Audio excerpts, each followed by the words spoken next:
আজকে আমি আর আমার জিগরি ইয়ার যাচ্ছি কম্পিউটার সারাতে সোনারপুরে। তাই আমরা আমাদের সুপার বাইক নিয়ে বেরিয়ে পড়ি, কিন্তু আমার সুপার বাইকের চাকা বাস্ট হয়ে গেছে। তাই এই বাইকটা ফেলে দিয়ে চলে যাই মথুরাপুর স্টেশনে ট্রেন ধরার উদ্দেশ্যে। আজ সানডে, তাও ট্রেনেতে এত ভিড়, মনে হচ্ছে আজকে সফরটা দাঁড়িয়ে দাঁড়িয়েই কাটাতে হবে। তোমরা তাড়াতাড়ি আমাকে একটা লাইক করে দাও। আর আমি পৌঁছে গেছি সোনারপুরে। তা তোমরা কি করছো? তোমরা চ্যানেলটা সাবস্ক্রাইব করে দাও। তারপর নন্দনাচ দেখতে দেখতে আমরা পৌঁছে গেলাম কম্পিউটার দোকানে। এইখানে আমরা কম্পিউটারটা সারিয়ে নিলাম। সারিয়ে নিয়ে দুজনে আবার বেরিয়ে এলাম বাড়ি যাওয়ার উদ্দেশ্যে। চলে এলাম বন্দে ভারত এক্সপ্রেস ধরতে, কিন্তু এবারে বসার জায়গা পেয়ে গেছে। ট্রেন থেকে নেমে হাঁটতে হাঁটতে রেল লাইন পার করে আমরা এখন চলে যাচ্ছি দুজনে সেই ফাটা সুপার বাইকটাকে নিয়ে বাড়ির উদ্দেশ্যে।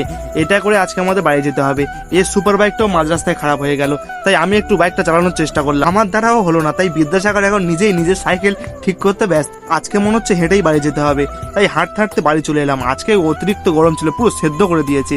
আর সন্ধেবেলা শোরুমে গিয়ে আমি আমার সুপার বাইকটাকে পুরো একদম